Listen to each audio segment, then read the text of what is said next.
African Development Bank, we adopted the strategy for gender equality and Africa's transformation in January of 2014.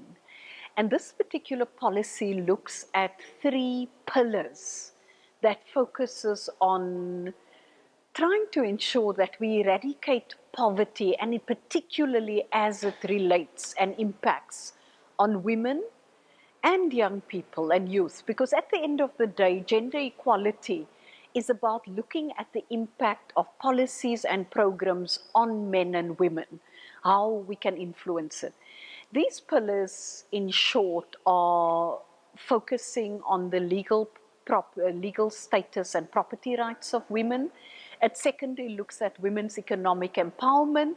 And the third pillar looks at capacity building and looking at what we need to do internally in the bank to ensure transformation. Now, when taking on this agenda, we thought we needed to look at it differently.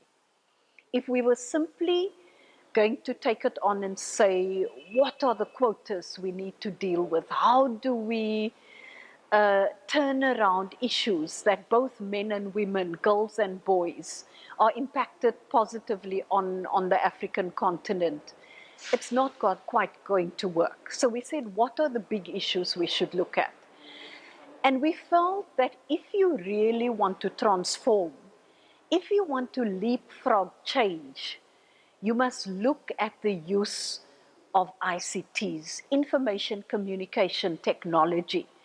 And it's those technologies working for you around the issue. And I'll give you 2 examples. The one issue we looked at was the whole issue of financial inclusion. And we said women in Africa have a real challenge to access financing. If you talk to young people who are trying to get into startup business, young entrepreneurs, they'll tell you our problem is access to finance. So it's a common problem. What compounds the problem for women is collateral or the absence of collateral. And in many instances, collateral is linked up into the lack of access to productive assets. Women don't own property in many instances, they don't have land, and banks don't have a very sympathetic ear in many instances around it. And we said, okay, let's look at how we deal with that. And hence we're developing what we call a digital marketplace for women to precisely deal with that. That's one example. A second example is looking at agriculture. And again, when you look at the challenges women face in agriculture, and it's along the value chain, one of the overriding and common issues is again access to finance. And in the instance of agriculture, it also amounts to access to value chain financing.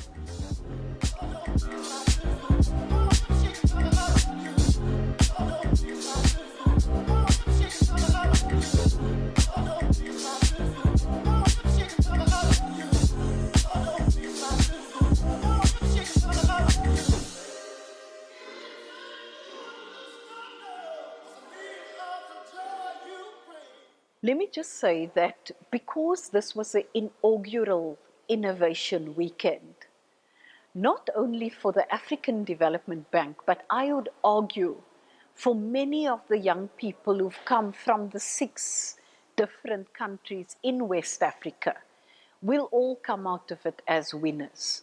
Because here we've had an opportunity to look at how you develop designs for innovation. And I think for many of the young people who've come here, it was the first. As I've been here over the past 2 days, I mean, I saw young women and young men storming, debating, talking about apps, business ideas they want to develop. And it's everything from app for healthcare to looking at waste management and how you can even contribute towards the green economy for around it. There was a young person who said, I traveled through 6 African countries, and one of the common issues that we found was in all 6 countries, there was a challenge around how those countries dealt with waste management. And it was between Cote d'Ivoire, Nigeria, Benin, Accra, Kenya. Throughout, it was English-speaking and French-speaking countries. And again, they were looking at how do we deal with this in an innovative way. So fascinating stuff. I've just come out of a debate now with people within the bank and the young man who won the award as the best innovator in West Africa. And he challenged us. He said to us, if you're talking about big money going into innovation, it's not innovation anymore, that's a business. What you need to look at is what resources are available that will be able to trigger and catalyze innovative thinking. It's been a fascinating few days. What do I expect out of it? I expect the beginning of a process, but I hope we'll have good ideas coming out of this that can be nurtured and incubated to really become big business initiatives. And the most interesting thing is you had young women and young men. Wasn't just men in the room there. And some of the young women actually said, when they listened to one of the interventions on the first day, they said, but the one statement that was made had no reference to women in this. How do we ensure that they're part of the innovation, discussion, debate, and creation of applications, businesses and all? I think I'm just excited having been part of what I see as a little bit of history.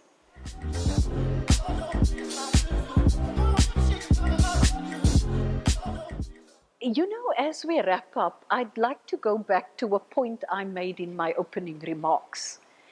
And I raised the fact that we're in Abidjan, West Africa, as we're having this innovation weekend. And you know, we're very close to Timbuktu in Mali.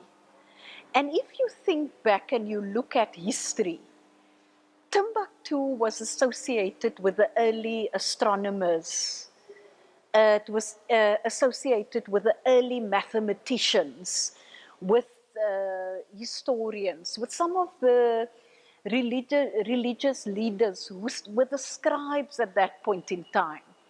The scrolls that were found in Timbuktu really bears testimony to the fact that we had early innovators there.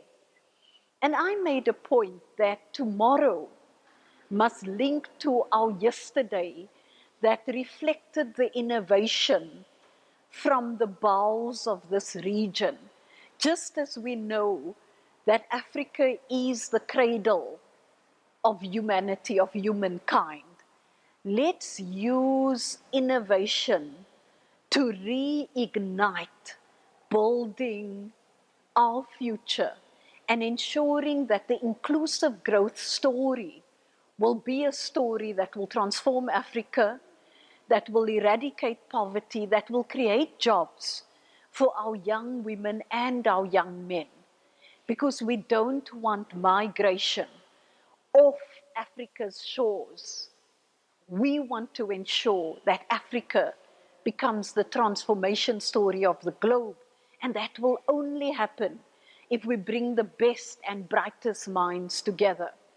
When we're ready to listen to young people who are willing to innovate, when we're willing to take risks and innovate, when we're ready to incubate, and as the president of the African Development Bank, Dr. Adesina, says, when we're ready to invest in innovative ideas and to build it into businesses that are sustainable.